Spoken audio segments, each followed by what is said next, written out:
John navigated the bustling market. Stalls overflowed with vibrant produce.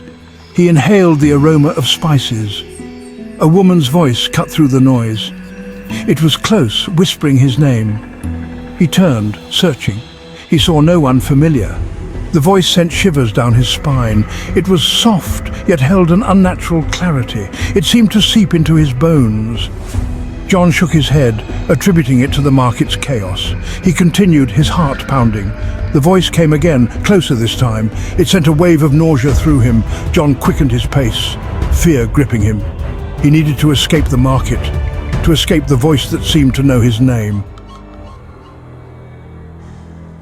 John spotted her then, at the edge of the market, shrouded in shadow.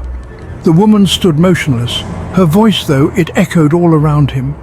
He could feel her gaze upon him, cold and calculating. She was tall and gaunt. Her skin was pale, almost translucent. A tattered shawl concealed her face. John felt a chill despite the summer heat. He tried to look away, but his gaze remained locked on her. Her voice, a haunting melody, repeated his name. Each syllable tightened the knot of fear in his stomach. John couldn't breathe, couldn't move. He was paralyzed with terror. John broke free from her gaze. He turned and ran, pushing through the crowd. He didn't look back. The market, once vibrant, now felt suffocating. He had to get home. The streets blurred as he ran. The woman's voice echoed in his mind. It was a constant whisper, fueling his panic. John's chest tightened, each breath a struggle. He had to escape. He burst into his house, slamming the door shut. His back slid down the wood, his breath ragged. He was safe here. At least, that's what he told himself. Section 4. Haunted by the familiar. Night fell. The familiar sounds of his home offered little comfort. He could still hear her.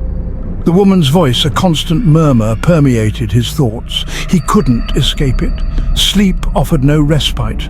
Nightmares plagued him. He would wake in a cold sweat, her chilling voice echoing in the darkness.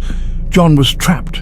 His home no longer a sanctuary. He tried to rationalize it. He tried to convince himself it was stress, exhaustion. But deep down he knew the truth. The woman, the voice, it was real, and it was haunting him.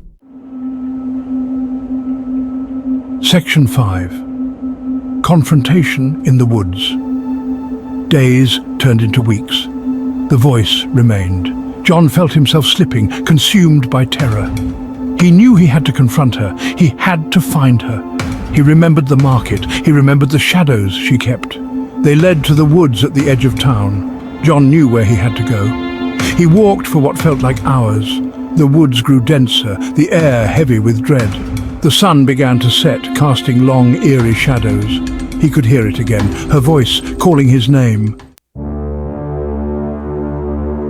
Section 6. The echoing terror. He stopped. In the fading light he saw her, the woman from the market. She stood motionless, shrouded in shadow, her head tilted up as if she had been expecting him. "You came!" Her voice echoed through the trees.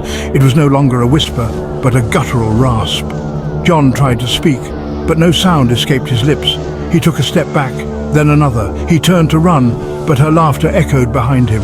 It was a chilling sound, full of malice and triumph. John ran, but he knew he could never escape her voice.